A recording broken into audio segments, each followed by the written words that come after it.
Something Noble Novel Study. Ch6. Chapter 6. I have exactly 2 facts to go on. Terrell's other son is named Levon, and his mother's name is Angelique Johnson. That's it. Armed with this tiny bit of information, I go to the library to use one of their computers. I don't have one of my own yet. That's top of the list of things to buy, if and when I ever get a full-time job. Bringing up Google is easy. But then I'm stuck. Is it really just as simple as typing in their names? I try that, but nothing comes up that makes any sense. I take away Levon's name and just use Angelique Johnson. Again, a whole bunch of returns. But I'm getting closer. Some of them are directory listings. A lot of phone numbers and addresses. I just have to find the right one. Then I realize I know more than I think I did. I know roughly how old she is. And I know she lives here in the city. Using this information, I get a directory listing. It turns out there is only one person named Angelique Johnson in this whole city. That doesn't mean it's her for sure. But it will be easy to find out. I decide to go visit her in person. It would be too easy for her to hang up on me. I want to talk mother to mother. I have no idea what I'm going to say. I haven't got any kind of speech planned. I'm hoping it will just come out somehow. Angelique Johnson lives not far from me, in the same part of the city. The poor part. The East Side.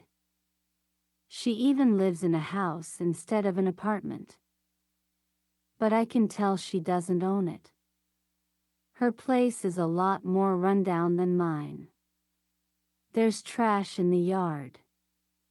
The weeds are taking over. The place needs a paint job. Empty bottles on the porch. I even see broken crack pipes in the street outside. This does not bode well. Angelique Johnson is the kind of person who gives the rest of us poor people a bad name. It's about 3 o'clock in the afternoon. I knock on the door. It's locked tight, although around here that doesn't mean a person is away. People barricade themselves against crackheads and stray bullets. I knock several times, but there's no answer at first. I was ready for that too. She probably thinks I'm a cop. Who is it? A voice finally says from inside.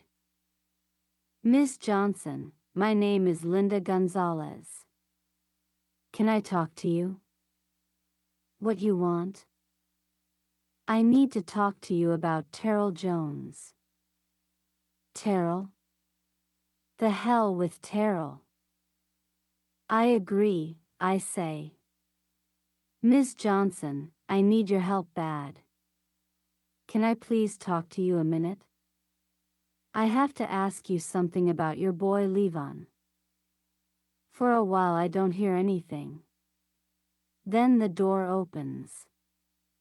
She stands before me, a tiny black woman with frazzled hair. She doesn't look too good. She's some kind of user, I think. Maybe not the hard stuff. Maybe just booze. But she's not holding down a 9-to-5, that's for sure. She's blinking like she hasn't seen daylight in a while. What you want to know about Levon? She demands. I need to find him, I say. Terrell and I had a child together 16 years ago. His name is Dre. If you woulda come to me first, I woulda told you stay away from Terrell Jones, Angelique announces. She puts one hand on her hip, and her head starts bopping side to side. That fool ain't nothin' but trouble. I know that, I say. Here's the thing.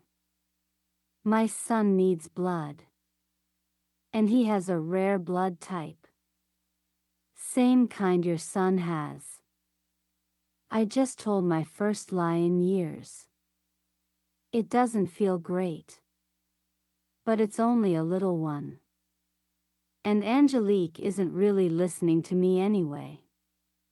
She's the kind of person who only cares about her own problems. Yeah? You need to find Levon? Good luck. Only time I ever see that boy is when he wants money. He ain't been around lately, 'cause I got none to give him. As you can see. She spreads her arms out, as if to show me her entire life. I look past her into the house. It's a mess. There's hardly any furniture. Just a bunch of trash. And lots more empty bottles. How old is your son? I ask. He's 18. No, wait, he's 19 now. That means Terrell already had a son when he met me. I never knew that, of course. He didn't say a word. Terrell never told me about you, I say. Where he at? He owes me child support. I tell her where Terrell is at. Good luck getting it, I add. He never paid me a dime either. Angelique stares me up and down. For a moment I think she's going to get hostile. I'm her rival in getting child support from Terrell. But then her expression changes. What do I care? Ain't neither of us ever gonna see a dime from that deadbeat, she says. Yeah, you're right there, I say. Some guys oughta just be kept away from women. I'll tell you where Levon hangs, she says. Go down to the projects here. The one with the big fountain out in front that don't run anymore. You see a bunch of punks hanging around. One of them is Levon. That's where he is every day. I know exactly where she's talking about. It's one of the most notorious places in the city. Shootings, stabbings, drug deals, you name it. It all goes down at the fountain. Normally it's the kind of place I would steer away from. But if Dre's life depends on it, I'm going in, full steam ahead. What's he look like? Tall like Terrell. Face just like him too. You know Terrell, you'll know Levon. Thank you, Angelique, I say. And as I turn to leave, I add, good luck. Because I think she needs it even more than I do. Hey, she croaks as I'm walking away. I turn again. I already know what she's going to ask. You think you could help a sister out? I'm in a bad way. Look at me. She stares at me with a zombie's eyes. She's holding her hand out, and it's trembling. Terrell left me high and dry, she says. Yeah, 19 years ago, I want to say. What have you done for yourself since then? Instead, I reach into my purse and give her my last $5. I seriously cannot afford to do this. And I know she's just going to drink it. But I feel like I owe her something. She snatches the money out of my hand and sticks it inside her bra. She doesn't even say thank you. She just scuttles back into the house like a crab into its shell, and the door slams shut.